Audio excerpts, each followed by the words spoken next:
What is going on, everyone? It's your boy Minatsu here, and we're back with some more Dokkan battle. I guess a little discussion video here. They're my favorite type of videos to do. But yeah, we're gonna be talking about again the Tanabata celebration. So I did a video yesterday covering who I feel like could potentially be the Tanabata LR. And I think that there are multiple different options, but so far I did make a one concept specifically regarding the option that I would personally like to see the most, I think, for this.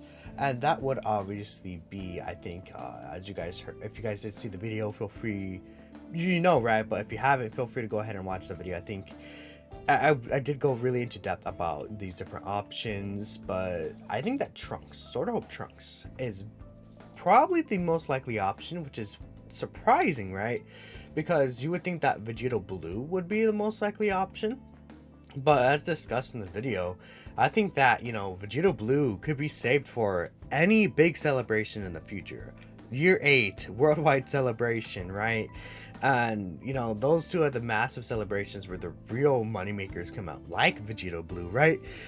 Whilst, we did get Super Gogeta last year, and that's definitely a big moneymaker as well. I feel like Soda Hope Trunks firstly could definitely use a new card with new animations, I think, right? And I feel like I don't really see him as like some yellow coin LR, honestly. I feel like he does deserve a Dokkanfest, and we know he does deserve an LR at the very least because he's on the legendary election. So with all this stuff piling in, with us, we haven't gotten a new Trunk since 2019, right? April. We technically haven't gotten a new Vegito Blue since then, but I feel like they really used, although they could obviously make a brand new Vegito, with, new animations, Dokkan original, like Super Saiyan 4 Gogeta. I think that, this Trunks could definitely have a redo of this animation right here. Looking at the anime, I think his Final Hope Slash could still be redone in LR fashion, right? I think there's a lot that can be redone with this guy. So that's my personal opinion, but I did make a concept of how good I think he could be, and I took some inspiration obviously from this guy and this guy as well, right? I took some inspiration from these two. This guy specifically one thing, but we'll talk about it. So let's hop right into it. So Dokkanfest LR Super Saiyan Trunks Future. Keep in mind his name is Super Saiyan Trunks Future. It's the same as this Trunks right here. I believe it's also the same as this Trunks if I'm not mistaken. Yeah, no, this is Teen, okay, but yeah, Super Saiyan Trunks Future is the name for this. I wish they added Adult Future there. I think that would be really good, but they're probably not ever gonna do that, unfortunately. It is what it is at this point. Too late to change that. Well, not really, but yeah.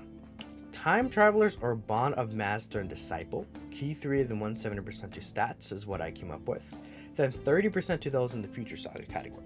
So, the reason why I came up with this is essentially to give this entire category is basically all in those teams except for the androids from the future. And yeah, so everyone else is on that category team though. Because, again, we have all the Trunkses, Vegetos, Goku and Vegetas. Even Mai, I believe, is on Time Travelers, if I'm not mistaken. Yeah, they're all on Time Travelers and Future Saga. Like, everyone from the Trunk Saga time traveled and is obviously on the Future Saga as well. Whilst, again, Goku Black and Zamasus are also obviously on Time Travelers and Future Saga. So, I think that's a really good pairing of, categories. And I would rather to have Time Travelers in this instance be the bigger category at the 170%, just so you have more options overall to bring. And if you look at Bond of Master and Disciple, really the only unit that would really be affected by this is Future Gohan, which is actually not on the Time Travelers category, right? So because of that, I like if this was switched and it was Future Saga and the Time Travelers, Future Gohans wouldn't be getting the 200%. And it does give this guy 200% leader skill, which he doesn't actually have yet, because again, you have to keep in mind that he's on the Goku family team. So because of that, he actually does not get the 200% leader skill, I believe, from the Goku / Gohan, right? So that's something to excuse me, consider as well. But I mean, if you take a look here, I don't think anyone else really is on Time Travelers anyways, like if you switched it up. So I think that's pretty much the best option to go with this leader skill. Maybe, and again, there's so many categories this guy's on. Entrusted Will, Hybrids even. Super Saiyans, Vegeta's family, right there. Battle Wits. I think there's a lot of options that you can give this guy, but yeah, that's really my choice there. His super attack effects, basically both of them greatly raise attack and defense for the turn. Nothing really special, but very powerful super attack effects. Obviously, at this point, you need a really good super attack effect in terms of defense, especially to really match up in the meta, but I think that's good. And I also gave him disable enemy action once within a turn. If you guys are unaware what that ability is, it's essentially the 7th year LR's 18 key super attack effect when they're transformed. Goku and Piccolo, the new LR that came out on Global as well, have that effect. Essentially, it does just destroy the next like attack that the enemy is going to do. It's like a stun kind of, but if the enemy is immune, it can still destroy it, right? Which is pretty good. Only for that one attack, of course, but you could snipe a super attack even, right? I think it's a very, very powerful and useful ability. So his passive skill here, you could activate the entrance animation once only if there's a future Saga category ally on the team. But then if there is, he gains 50% attack and defense, and then changes that random type of key sphere to rainbow key spheres for the rest of the battle. So this team doesn't really have a rainbow key sphere changer, right? If you take a look here, like no one actually makes rainbow key spheres on this team. From what I'm looking here, at least no one relevant, right? And to be fair, there's not a lot of relevant units on this team right now, but the closest we have to orb changers is the androids, but they're not going to really be on the 200% anyways. I think they're mostly like for the androids team. So yeah, I think that having a rainbow orb changer, especially like Sword of Hope Trunks, is a perfect like unit to have a rainbow orb changer, right? Like, or orb changing, because like he has a spirit bomb sword, right? So yeah, I think that's a really good idea there. And obviously just 50% attack and defense is pretty good.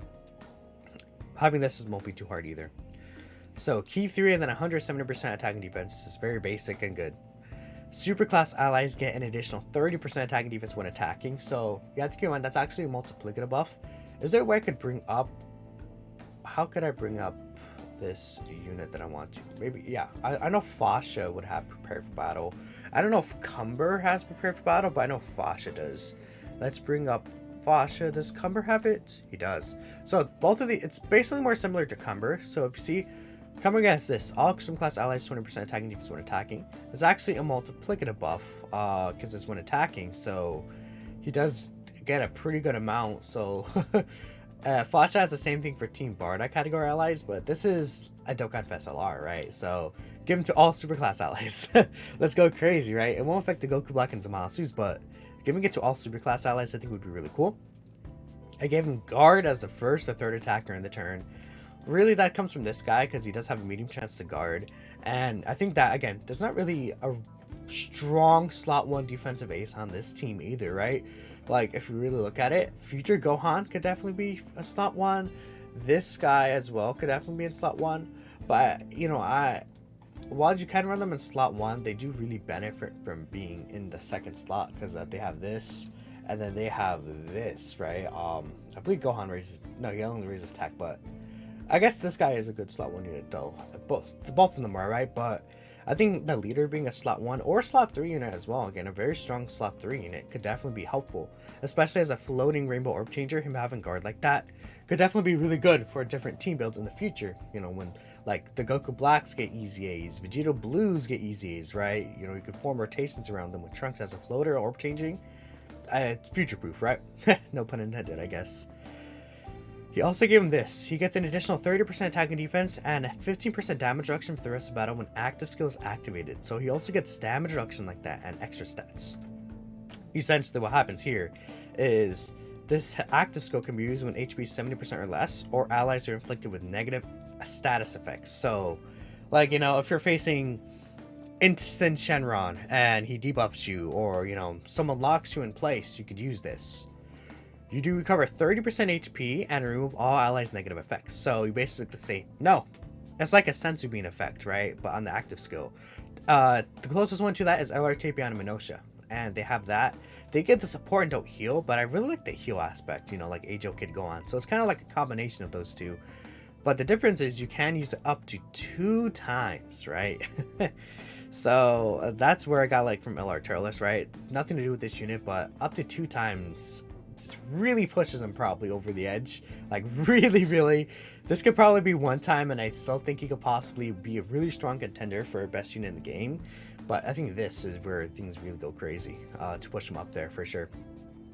I did give him Cold Judgment over Messenger from the future, just because I feel like him having Cold Judgment would be just better for his teams overall, especially if you do want to run a hybrid-centric team in the future, right? But other than that, I mean, you could probably realistically expect just this link set besides like Golden Warrior, or even they might take up Messenger for the future for legendary power, but we'll see. Obviously his category teams are the same, but yeah, that is my concept for the Dokkanfest LR Trunks, kind of explaining why I chose each of these effects, how powerful they will be.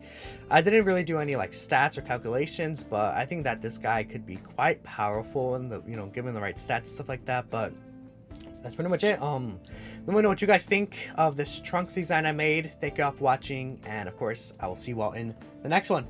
Peace out.